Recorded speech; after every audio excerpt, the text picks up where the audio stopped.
Hello everyone, welcome to civil engineering dose.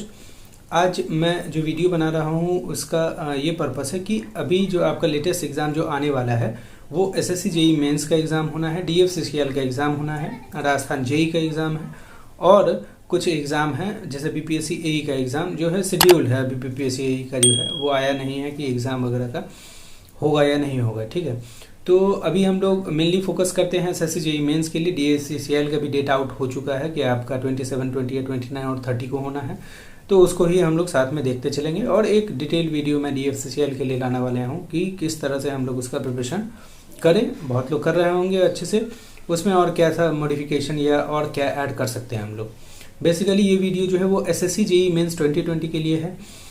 अब बहुत कम time बचा है, करीब 15 दिन के करीब का ही टाइम बचा है और हमको इस 15 दिनों में किस तरह से चीज़ों को मैनेज करना चाहिए, क्या क्या चीज़ हमें कर लेना चाहिए था, क्या अब हम कर सकते हैं उस चीज़ में, और जो मॉडिफिकेशन के चांसेस हैं कि किस किस चीज़ को हम लोग और थोड़ा सा ऐड कर लें जिससे हमारी एक्यूरेसी अच्छी हो जाए और वहाँ हम इफ़ेक्टिवली लिख पाएँ उस 2 घंटे में, जो कि हम लोग को एग्ज़ाम 26 तारीख को देना है। वो एग्ज़ाम जो है आपका 10 से 12 भी हो सकता है और 2 से 4 भी हो सकता है, ठीक है। अगर नंबर ऑफ कैंडिडेट्स कम है तो 10 से 12 का चांसेस ज़्यादा है। तो हम लोग आ जाते हैं 15 दिनों में हम लोग आप क्या कैसे करें। तो प्रीवियस ईयर मैंने बताया था कि आप लोग को बहुत अच्छे से करना है, 2 बार लगा लिए हैं, बहुत अच्छी बात है। आइए सेलेक्टेड क्वेश्चन जो मैंने प्रोवाइड की थी सिविल इंजीनियरिंग के पर्सपेक्टिव में मैं बात कर रहा हूँ। बाकी के लोग भी इस वीडियो को अंत तक देख सकते हैं, उनको बहुत आइडिया लग जाएगा कि अगर वो मैकेनिकल या इलेक्ट्रिकल से भी हैं तो एक ब्रीफ आइडिया लग जाएगा कि मैं किन बातों को समझाना चाह रहा हूँ। और जो लोग प्रिपरेशन कर रहे हैं, प्री वगैरह जो है उनका नहीं मतलब एग्ज़ाम नहीं हुआ है, वो लोग किस तरह से माइंड में सेट करके चले कि किन चीज़ों को हम लोग को ध्यान रखना चाहिए। तो सबसे पहले चीज़ प्रीवियस ईयर बहुत अच्छे से करना आप लोग को था। आईएएस कुछ सेलेक्टेड क्वेश्चन जो उस लेवल के क्वेश्चंस आते हैं उनको अच्छे से करना था और साथ में ही हमको टेस्ट देना था। टेस्ट कन्वेंशनल एग्जाम में इंपॉर्टेंट इसलिए हो जाता है क्योंकि हमें टेस्ट देने से ही पता चलता है कि हमारा क्या जो है स्ट्रांग पॉइंट है, क्या वीकनेस है। वीकनेस को फिर तब हम रेक्टिफाई करते हैं कि थियोरटिकल हम कम लिख पाते हैं या उतना नहीं सोच पाते, ठीक है। तो उस तरीके से हम लोग को टेस्ट देना था और टेस्ट दे के रेक्टिफाई करना था। जो लोग नहीं दिए हैं अभी भी टेस्ट दे लीजिए, जिससे आपको एक आइडिया लग जाए। आप कितना भी याद कर लीजिए, कितना भी चीज़ों को समझ लीजिए, लेकिन जब तक आप एक टाइम फ्रेम में उसको लिख के नहीं देखेंगे, आपको जो रिजल्ट है, फाइनल रिजल्ट जो जिस तरह से जिस दिन एग्जाम को देना है, उतना थोड़ा कॉन्फिडेंस में कम आपको लगेगा। इसीलिए आप लोग टेस्ट दीजिए। जो प्रीवियस क्वेश्चन है उसको लगा सकते हैं, टेस्ट सीरीज लिए हैं उसको लगा सकते हैं, अच्छे से करिए। अगली बात क्या है कि कंसेप्ट क्लैरिटी। बहुत लोग अभी ऐसे होंगे, थोड़ा सा डाउट होगा उन लोगों को कि हमें ये क्वेश्चन कर लेना चाहिए था, ठीक है। आज ही एक बच्चे ने डाउट पूछा कि सर रैपिड सैंड फिल्टर के बारे में जो है क्या कैसे करना चाहिए, लिखना चाहिए। तो ये सारी जो डाउट हैं आपके कि ये क्वेश्चन बीम वाला हम कर लें या नहीं करें, टॉर्सन का क्वेश्चन छोड़ दें कि करें, अगर वो प्रीवियस ईयर ट्रेंड में पूछा गया है, थोड़ा सा बड़ा भी है, लेकिन आप उसको जो है थोड़ा सा टाइम फ्रेम में बना के उसको तैयार कर लीजिए कि अगर वो क्वेश्चन आ जाता है 25 मार्क्स में, तो कई बार ऐसा भी होता है कि उस 25 मार्क्स के चक्कर में कि मैंने पढ़ लिया होता, सोचा था, किया नहीं उस टाइम में, उसके चक्कर में पूरा पेपर जो है कहीं ना कहीं इफेक्ट होता है, ठीक है। तो अगर आपके पास टाइम है तो आप उन सारे टॉपिक्स को जो भी आपको डाउटफुल लग रहा है थोड़ा कि कहीं आ जाएगा, थोड़ा सा रिस्क तो थोड़ा लेना ही पड़ता है, लेकिन अगर उस तरह का आया है प्रीवियस ट्रेंड में तो आप उसको कर लीजिए। वो डाउटफुल चीज़ नहीं रहना चाहिए, फिर एक अलग कॉन्फिडेंस से आप पेपर दे पाएंगे। अगला चीज़ क्या है कि कॉन्फिडेंस जो है आपका, बहुत लोगों को ऐसा लग रहा होगा कि मैंने तो पूरा कर लिया है, प्रीवियस ईयर कर लिया है, आईए सेलेक्टेड कर लिया है, टेस्ट भी हम दे रहे हैं, ठीक है, ठीक ठाक नंबर भी आ रहा है, तब भी जो है एक कॉन्फिडेंस उस तरह का नहीं आता रहता है कि हम लिख पाएंगे नहीं लिख पाएंगे। उस समय 2 घंटे का ही टाइम रहता है, 20 के करीब जो है क्वेश्चन हम लोग को अटेम्प्ट करना होता है। कर पाएंगे या नहीं कर पाएंगे, आप कर लीजिएगा, बिल्कुल कर लीजिएगा। उस एग्जाम में आपको जो है कॉन्फिडेंस रखना है, मोटिवेटेड रखना है अपने आप को कि हमने प्रीवियस ईयर बहुत अच्छे से किया है, कंसेप्ट को क्लियर किया है।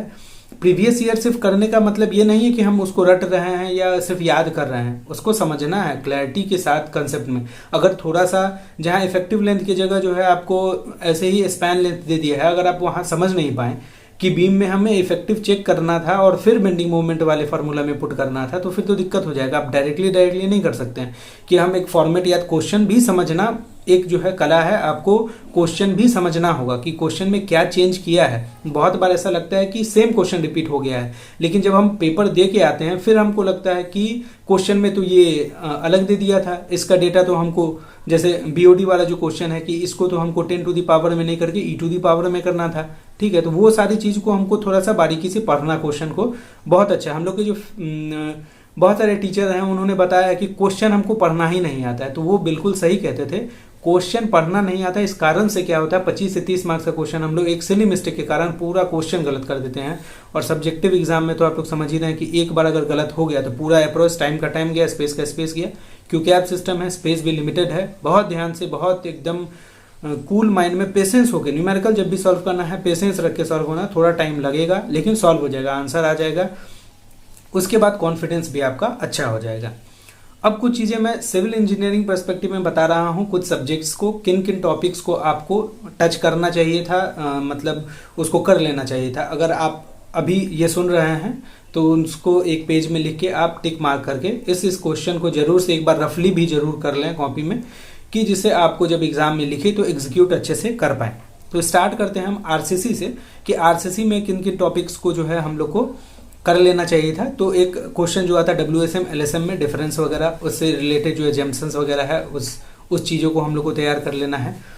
साथ में ही बीम कॉलम स्लैब, ठीक है, बीम कॉलम स्लैब जो है उनका डिज़ाइन, सिंगली रेनफोर्स्ड हो, डबली रेनफोर्स्ड हो, टी बीम हो, एल बीम हो, ये सारे का डिज़ाइन हम लोग को, कॉलम में हेलिकल रेनफोर्समेंट का दिया हो उस वाला जो हमारा कॉलम का डिज़ाइन है वो करना है। स्लैब में 1 वे 2 वे कर लेना है, ठीक है, उसका जो है सीयर रेनफोर्समेंट वगैरह सब जो हम लोग निकालते हैं, पंचिंग सीयर, 1 वे सीयर, 2 वे सीयर, ये सब निकाल के सीख लेना है किस तरह से हम लोग को करना है। थियोरटिकल भी कुछ क्वेश्चन पूछा जाता है इसमें, मेनली यही सारा क्वेश्चन होता है इसमें आरसीसी में।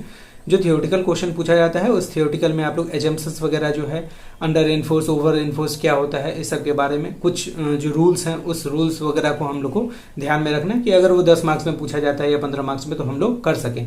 थोड़ा सा डेरिवेशन जो है, एक्सिव लिमिट निकालने का जो डेरिवेशन है वो सब हम लोग अच्छे से देख लेंगे। फिर हम लोग आ जाते हैं करीब करीब आरसीसी में आप लोग प्रीवियस ईयर किए हैं, एक ब्रीफ आइडिया बस हम देना चाह रहे हैं कि आप लोग इतना कम से कम कर लें।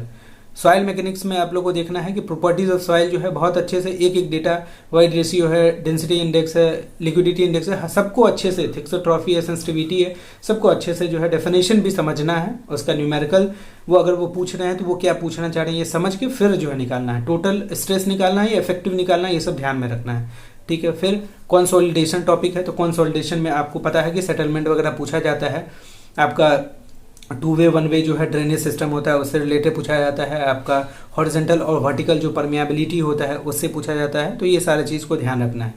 फिर आपका bearing capacity, shear strength topic से पूछा जाता है, इफेक्टिव स्ट्रेस मैंने पहले बताया, स्लोप जो उसमें निकालते हैं आपका इनफाइनाइट स्लोप, उससे रिलेटेड क्वेश्चन होता है।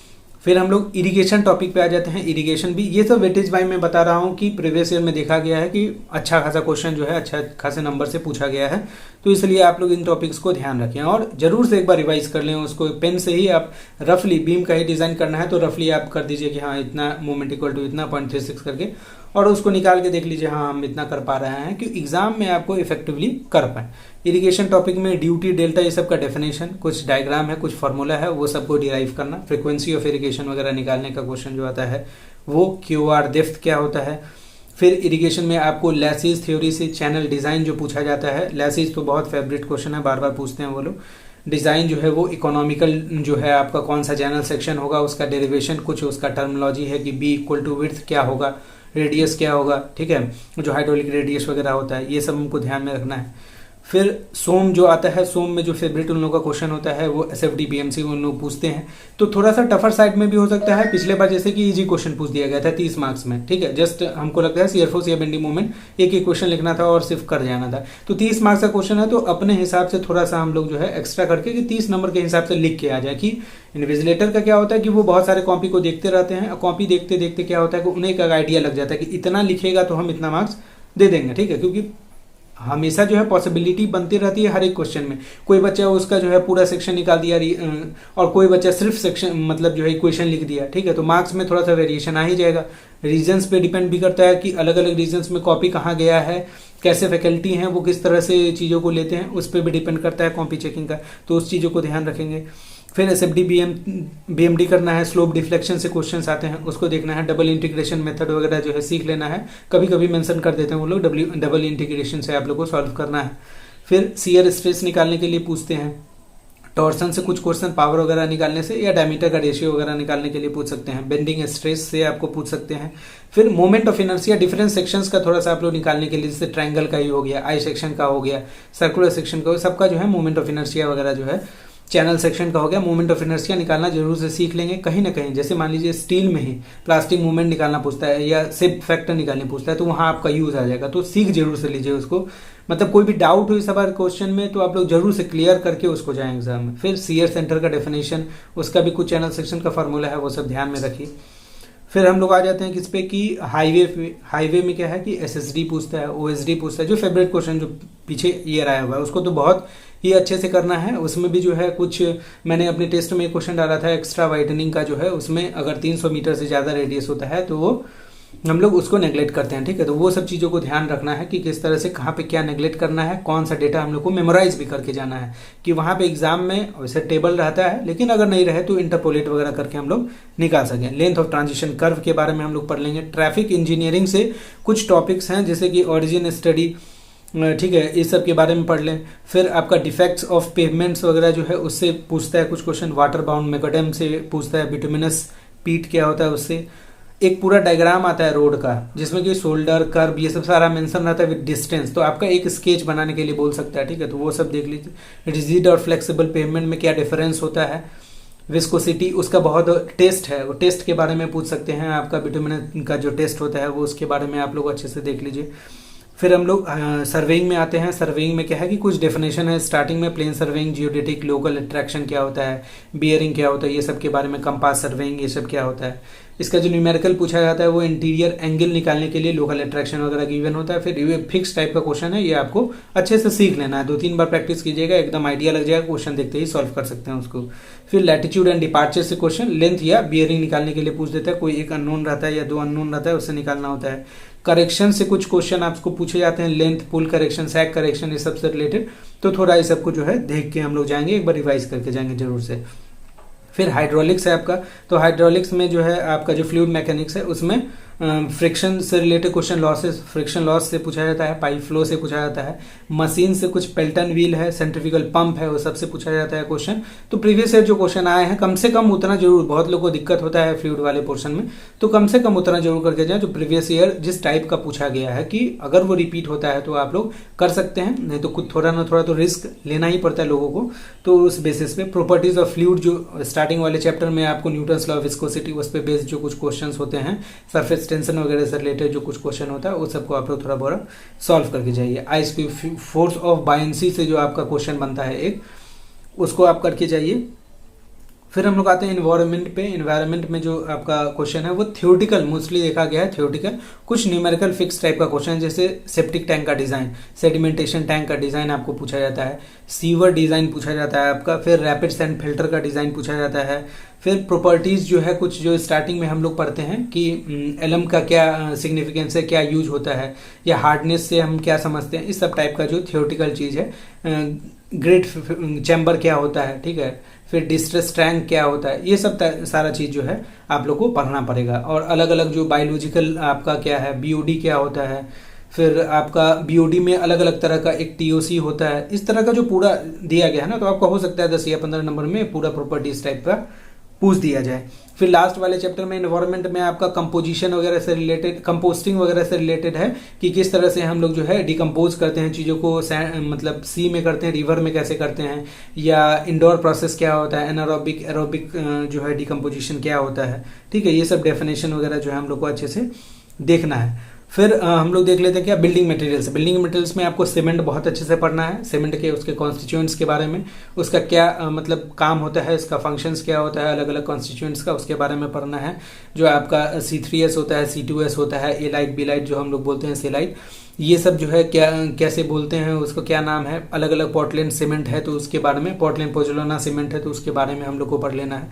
डिफरेंट एयर हार्डनिंग सीमेंट है, वो सब के बारे में अच्छे से पढ़ के जाना है। प्रॉपर्टीज वगैरह, कॉन्स्टिट्यूएंट जिसका भी हो, जैसे ब्रिक हो, मोटर हो, सबका कॉन्स्टिट्यूएंट जरूर से पढ़ना है। कॉन्क्रीट के बारे में पढ़ना है। वर्केबिलिटी का क्या मतलब होता है, उसका डेफिनेशन, उसके कुछ मेथड्स हैं कि किस किस तरह से हम वर्केबिलिटी कैलकुलेट करते हैं, slump test, compaction factor test, ये सारा चीज़ जो हम लोग को पढ़ना है। पल्स वेलोसिटी टेस्ट होता है।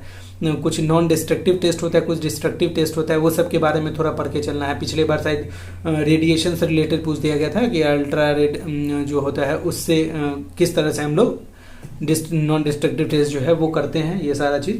तो वो सब चीज़ का हमको ध्यान रखना है। फिर टिम्बर से रिलेटेड चीज़ों को पढ़ना है कि सीजनिंग ऑफ टिम्बर क्या होता है, मेथड्स क्या है, प्रिकॉशन क्या है, प्रिजर्वेटिव क्या क्या हम लोग यूज़ करते हैं, वो सारा चीज़। मोटर को पढ़ लेना है, सैंड पढ़ लेना है कि बल्किंग ऑफ सैंड वगैरह क्या होता है, क्या सिग्निफिकेंस होता है उसका, ये सारा चीज़। एस्टिमेशन से भी कुछ क्वेश्चन पूछे जाना लगा है, तो आप लोग एस्टिमेशन भी जो है जरूर से कर लीजिए, जिसके मैंने टेस्ट में बहुत सारे क्वेश्चन डाले भी हैं। जैसे डेप्रिसिएशन, उसका मेथड्स ऑफ डेप्रिसिएशन हो गया, फिर सैलवेज वैल्यू क्या होता है, बुक वैल्यू क्या होता है, रीसेल वैल्यू क्या होता है, फिर आपका उसी में जो कुछ न्यूमेरिकल आ जाता है, अलग अलग मेथड से जो हम लोग न्यूमेरिकल सॉल्व करते हैं एस्टिमेशन का, वो आप लोग देख सकते हैं। फिर हम लोग देख ले, कुल मिला के मुझे लगता है कि लगभग जो मेजर टॉपिक्स हैं वो मैंने कवर कर दिया है इस वीडियो में, जो civil engineering point of view से हैं। उसी तरह से डिफरेंट ब्रांच के भी जो हैं, जो प्रीवियस ईयर टर्न में पूछा जा रहा है, उसको आप लोग जरूर से रिवाइज करके जाएं, टेस्ट लिखें। टेस्ट लिखने से बहुत ज़्यादा बेनिफिट होगा आपको। जो लोग लिख रहे होंगे उन्हें पता चल रहा होगा कि टेस्ट का क्या वैल्यू है कन्वेंशनल एग्जाम में।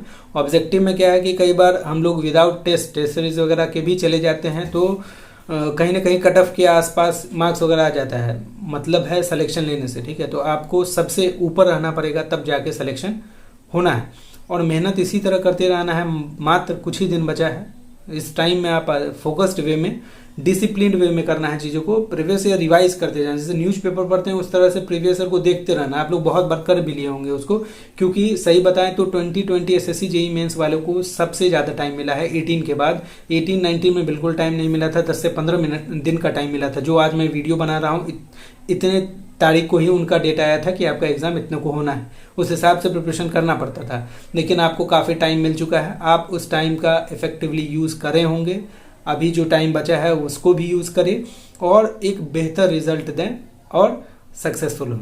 कोई भी डाउट हो तो आप लोग कमेंट करके पूछिए, टेलीग्राम चैनल ज्वाइन करके वहाँ भी अपने डाउट को डिस्कस कर सकते हैं। और अगर आप टेस्ट सीरीज लेना चाहते हैं, अभी जो है 4 टेस्ट का मैंने बनाया था, 3 तारीख का हो चुका है, आज 8 तारीख वाला टेस्ट डन हो चुका है।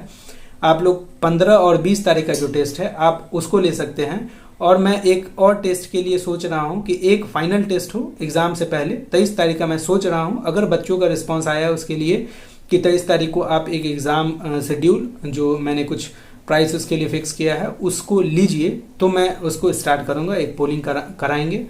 अगर उस पर बच्चों का रिस्पॉन्स आया कि आप लीजिए, तो हम उस टेस्ट को लॉन्च कर देंगे। और कोई भी दिक्कत हो आप लोग मेल कर सकते हैं, मेल आईडी दिया है डिस्क्रिप्शन में, टेलीग्राम का लिंक दिया है।